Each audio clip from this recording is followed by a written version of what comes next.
Hello दोस्तों, अद्भुत कहानी संग्रह में आपका स्वागत है। आज की हमारी कहानी है फैसला। कितनी खुश थी आज सुमेधा जी। आज बेटे का प्रमोशन हुआ है तो बीमार होने के बावजूद भी अपने हाथों से रसोई में जाकर उसकी पसंद का खाना और खास हलवा बनाने में लगी हुई थी। आखिर उनके बेटे सुजय को उनके हाथ का बना हुआ हलवा बहुत पसंद आता था। बचपन में जब भी वो बहुत खुश होता था तो माँ से हलवा जरूर बनवा कर खाता था। हलवा बनाकर बर्तन में निकाल कर अभी रखा ही था कि बाहर कार के हॉर्न की आवाज़ आई। सुमेधा जी ने फटाफट जाकर दरवाज़ा खोला तो सामने सुजय की पत्नी भव्या, उसकी मम्मी मधु जी और छोटी बहन सुनीति थी। सुमेधा जी को सबको एक साथ देखकर बड़ी हैरानी हुई, पर वे बोली कुछ भी नहीं। इतने में सुजय भी कार पार्क करके आ गया और आते ही सुमेधा जी के गले लग गया। सुमेधा जी ने सुजय को बहुत बहुत बधाई दी और उसके बाद सभी को अंदर लिवा आईं। सभी को हाल में बिठाकर सुमेधा जी फटाफट रसोई में गईं और सबसे पहले घर में काम करने वाली कमला को सभी को पानी सर्व करने के लिए कहा। सबको पानी सर्व करने के बाद वे अपने हाथों का बना हुआ गर्मा गर्म हलवा एक कटोरी में डालकर सुजय के लिए ले आईं और एक चम्मच में हलवा लेकर सुजय के मुंह की तरफ बढ़ाते हुए बोलीं, बेटा आज बहुत खुशी की बात है। जो तेरा सपना था आज वो पूरा हुआ। बहुत मेहनत की तूने इसलिए आज मैंने तेरी पसंद का खाना बनाया है और देख खास तेरे लिए हलवा बनाया है। ले मुंह मीठा कर। इससे पहले कि सुजय कुछ कहता या वो हलवा मुंह में लेता, भव्या बीच में बोल पड़ी, अरे मम्मी जी ये क्या कर रही हैं आप? सुजय ये नहीं खाएगा और खाना बनाने से पहले कम से कम पूछ तो लेती। हम लोग तो बाहर पार्टी करके आए हैं। सुजय भी खाना खा पी कर आया है। भव्या की बातों को सुनकर सुमेधा जी के हाथ वहीं रुक गए।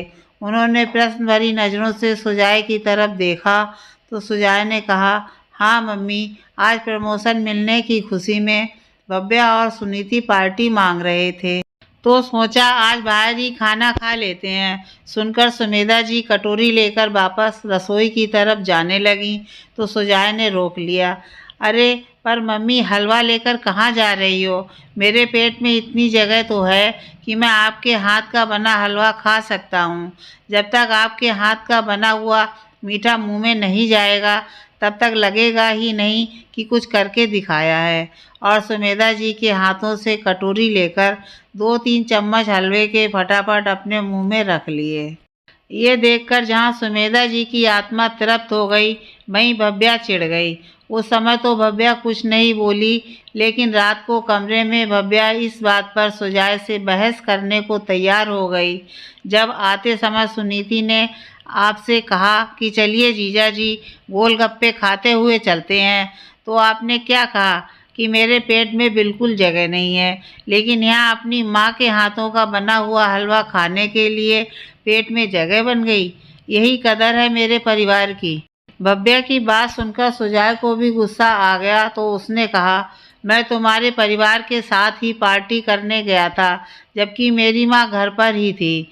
तब तुम्हें इसका ख्याल नहीं आया था? माँ ने बीमार होते हुए भी मेरे लिए हलवा बनाया।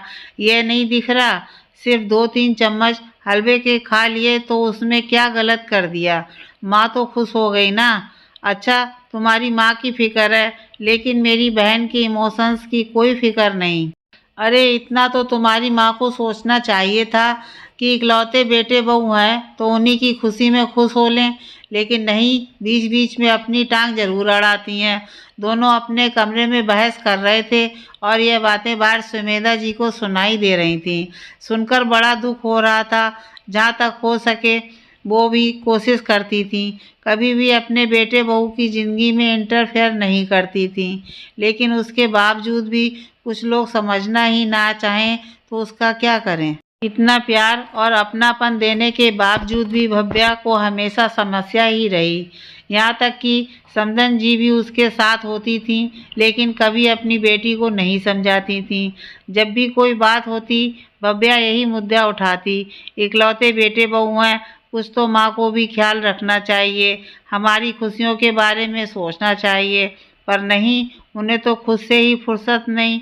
आए दिन बीमारी का बहाना लेकर बैठी रहेंगी और फालतू के खर्चे कराती रहेंगी। अभी पिछले महीने की ही बात है, भव्या ने घर पर किटी पार्टी ऑर्गेनाइज की थी। उसकी सारी सहेलियों को बुलाया था, पर उस दिन कमला के घर में ज़रूरी काम आ गया तो वो काम पर नहीं आ पाई। बस फिर क्या था, भव्या ने सुमेधा जी को काम करने के लिए कह दिया। 2-3 लोगों का खाना बनाना अलग बात है, लेकिन इतने लोगों का नाश्ता आखिर उनसे कैसे बनता। इसलिए उन्होंने कह दिया, बहू नाश्ता बाहर से मंगवा लो, क्यों बेवजह परेशान होती हो। उनकी बात सुनकर भव्या बोली, अरे मम्मी जी, मैं आपकी इकलौती बहू हूँ, क्या आप मेरी खुशी के लिए इतना भी नहीं कर सकती। आपके इकलौते बेटे की पत्नी की खुशी आपके लिए कोई मायने नहीं रखती। मेरी सहेलियाँ क्या बाहर का खाएंगी। नहीं नहीं, आपको तो खाना बनाना ही पड़ेगा। देख बहू, अभी मैं हाँ कर दूँ और फिर बीच में ही सब कुछ छोड़ दूँ। इससे अच्छा है कि तू या तो बाहर तेरी किटी ऑर्गेनाइज कर ले या फिर किसी महाराज को कहकर घर में खाना बनवा ले। इतने लोगों का खाना तो मुझसे नहीं बन पाएगा। जब सुमेधा जी ने साफ साफ शब्दों में कहा, तब भी भव्या बहुत नाराज हुई थी। हालांकि उसने अपनी किटी बाहर रेस्टोरेंट में ऑर्गेनाइज कर ली थी, पर 3 दिन तक सुमेधा जी से बात तक नहीं की। कुछ दिन बाद भव्या की किसी सहेली की शादी थी। उस दिन सुमेधा जी की तबीयत सुबह से ही थोड़ी खराब थी। जब शाम को सुजय घर आया तो भव्या शादी में जाने को तैयार थी, तो सुजय ने कहा, अरे पर माँ की तबीयत खराब है, ऐसे में हम कैसे जा सकते हैं। भव्या जानबूझकर सुमेधा जी को सुनाते हुए बोली, अरे थोड़ी बहुत तबीयत खराब है, अभी फ़िलहाल तो सब ठीक लग रहा है, और वैसे भी कमला घर पर ही है। भला माँ जी अपने इकलौते बेटे बहू को क्यों रोकेंगी। आखिर उनकी इकलौती बहू की खुशी की बात जो है। आखिर सुमेधा जी क्या करती। उन्होंने सुजय को जाने के लिए कह दिया। भव्या और सुजय शादी में रवाना हो गए। वो लोग शादी में अभी पहुँचे ही थे कि आधे घंटे बाद ही घर से कमला का फ़ोन आ गया कि सुमेधा जी की तबीयत बहुत ज़्यादा बिगड़ गई है। फ़ोन रखकर सुजय फटाफट भव्या के पास गया और बोला, हमें अभी इसी समय घर से निकलना होगा, माँ की तबीयत बहुत ज़्यादा बिगड़ गई है। सुनकर भव्या का मुंह बन गया, लेकिन बोल भी क्या सकती थी, इसलिए सुजय के साथ घर रवाना हो गई। घर आकर देखा तो सुमेधा जी अपने कमरे में निढाल सी पड़ी हुई थी। सुजय उन्हें लेकर फटाफट हॉस्पिटल गया तो पता चला उनका बीपी लो हो गया था। जब बीपी नॉर्मल हो गया तो 2 घंटे बाद हॉस्पिटल से डिस्चार्ज कर दिया गया। सुमेधा जी अब पहले से थोड़ी बेहतर थीं। सुजय सहारा देकर कमरे में लाया और लेटा दिया। इधर भव्या भरी बैठी थी। उसे तो ऐसा लग रहा था जैसे सुमेधा जी नाटक कर रही हैं। भला 2 घंटे में ही कैसे तबीयत ठीक हो गई। अब वो इस बात का आर या पार का फैसला चाहती थी, पर सुजय के सामने नहीं। दूसरे दिन भी उसे सुबह से इसी बात का इंतज़ार था कि कब सुजय जाए और कब वो सुमेधा जी को 2 बातें सुनाए। जब सुजय चला गया तो उसने यह भी ना देखा कि वो ऑफिस गया है या आसपास ही है। सीधे सुमेधा जी के कमरे में जाकर चिल्लाना शुरू कर दिया, आपको शर्म नहीं आती। आपसे अपने इकलौते बेटे बहू की खुशियाँ भी नहीं देखी जाती। शादी में पहुँचे नहीं कि आपने कॉल करवा दिया। और ऐसी कौन सी तबीयत खराब हो रही थी जो 2 घंटे में ठीक हो गई है। इससे अच्छा तो 2 घंटे इंतज़ार ही कर लेती। 2 घंटे बाद घर आ ही जाते ना हम लोग, फिर आराम से निढाल होकर पड़ जाती। जब देखो बस अपने बेटे को फ़ोन करके परेशान करती रहती हैं। इकलौता बेटा है तो क्या सिर पर चढ़कर नाचेंगी अब। उसकी बात सुनकर सुमेधा जी हैरान रह गईं। फिर थोड़ा संभल कर बोली, बहू भला मैं तुम्हारी खुशियों से क्यों परेशान होऊंगी। मेरी सचमुच तबीयत खराब थी। पर फिर भी भव्या का गुस्सा ठंडा नहीं हुआ। वो और ज़ोर से चिल्लाते हुए बोली, अरे सच में तबीयत खराब थी तो थोड़ा सा सब्र कर लेती। इतनी देर में मर थोड़ी ना जाती। जब देखो मेरे पति को फ़ोन लगा देती हो। बस कर बहू, बहुत बोल लिया तूने। अगर तेरा पति मेरा इकलौता बेटा है तो ये मत भूल कि मैं तेरे पति की इकलौती माँ हूँ। उससे नहीं बोलूँगी तो किससे बोलूँगी? देखती हूँ कि कैसे अब या तो आपका ही रिश्ता रहेगा या फिर मेरा। ठीक है, दरवाज़ा खुला है, तुम जा सकती हो। अचानक सुजय की आवाज़ सुनकर भव्या ने पलट कर देखा तो सुजय पीछे खड़ा था, साथ ही उसकी मम्मी और बहन भी। लेकिन अब तो बात निकल चुकी थी, इसलिए भव्या ने रोते हुए अपनी मम्मी से कहा, देखा मम्मी, आपने अपनी माँ के लिए सुजय मेरे साथ कैसा बिहेवियर करता है। बस बहुत हुआ, आज तो फैसला होकर रहेगा, या तो ये औरत ही इस घर में रहेगी या मैं। मुझे सास नाम का झंझट मेरी ज़िंदगी में नहीं चाहिए।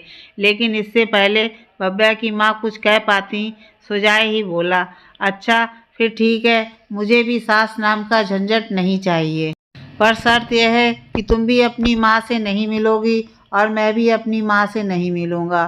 शर्त मंजूर है तो बोलो, तब तो मैं भी तैयार हूँ। और दूसरा ऑप्शन भी है मेरे पास कि माँ तो इसी घर में रहेगी। हाँ, तुम मेरे साथ रहने की इच्छा है तो हम दोनों किराए के कमरे में रहने चलेंगे।